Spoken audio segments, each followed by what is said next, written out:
The new Pascal laptops are hitting the market, and ASUS's premier laptop, the G752 with GTX 1070, is gunning for the top spot. The G752 promises desktop NVIDIA 1070 performance in a laptop and starts at $2,500. Of course, for that money, we can build a sweet PC gaming rig. But not everyone wants a desktop, so that's where monster laptops like the ASUS comes in. Does ASUS pull it off? Well, let's take a look. Now, the first thing to mention is the GT752 is pretty huge and weighs 9.5 pounds. To get a sense of size, here's the ROG with a 13-inch ASUS ZenBook Flip. So yeah, the G series is one of the biggest and heaviest 17-inch gaming laptops out there. And it's almost a pound heavier than last year's G752 due to the new 1070 cooling. The new G series now features red fins on the back, refined thermal management, and other fancy touches. Basically, if you're an ASUS fan who liked the previous ROG, the new model builds on the success of the 980M model. Specs are also on top of the pack, with an i7-6820HK CPU. For RAM, choices are 32 to 64 gigs at 2400 speeds. SSD choices are 256 or 512 gig PCIe NVMe models. Price is $2,500 or $3,000 respectively. Now, unlike other gaming laptops hitting the market, the ASUS has only one screen option. Resolution is standard HD, but not 4K. Its refresh rate is 75Hz, and yes, comes with G-Sync. Now, competing laptops are launching displays with 120Hz refresh rate or 4K resolution, so it's a little surprising that ASUS is sticking with a 75Hz HD screen on their top model. Regardless, the matte finish IPS screen looks great, and ASUS is betting that 90% of gamers don't need frame rates over 75 anyways. As for battery life, well, it's a gaming laptop, so if you're buying this for battery life, you're gonna have a bad time. The ASUS gets about 2, maybe 3 hours of battery life if you're just browsing the web.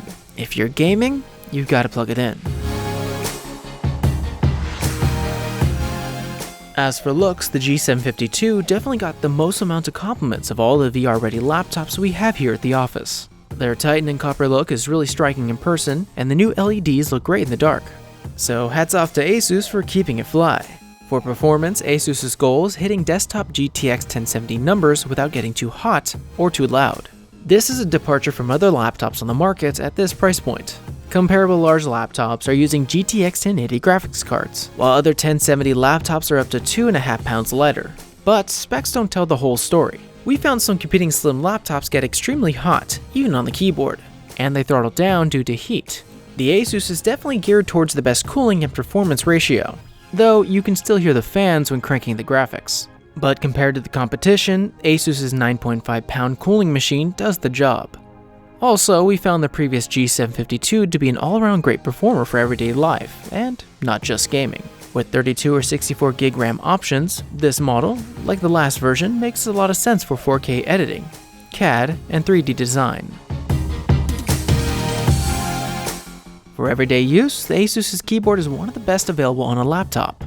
The switches feel great, though ASUS has changed the keyboard mounting plates to make more room for the 1070. This means the new model is not as rock solid as last year's. It's a small change, but we wish ASUS kept the extra stiff keyboard construction. Also, we really love how they dropped down the arrow keys, which makes touch typing much easier than the typical keyboard jumble. This is something all laptops should do. And we like the premium soft touch material around the keys. Feels great without getting hot. The edge here, however, is kinda sharp, which is a bit of a bummer. One area that can use improvement is the audio. While the speakers are decently loud, quality suffers from the same design flaw as the previous version. ASUS keeps the speaker hidden behind the display, which muffles the sound a bit. Overall, we found the G752 to be the most competent successor to last year's model. We do wish it had 1080, but maybe we're just getting greedy. In the end, if you're looking for a cool and quiet semi-portable gaming or 4K editing rig, the ASUS is hard to beat. Thanks again everyone for watching, and subscribe to the channel. Give this video a like, and we have a lot more awesome videos coming up in the future, so we'll check you guys next time.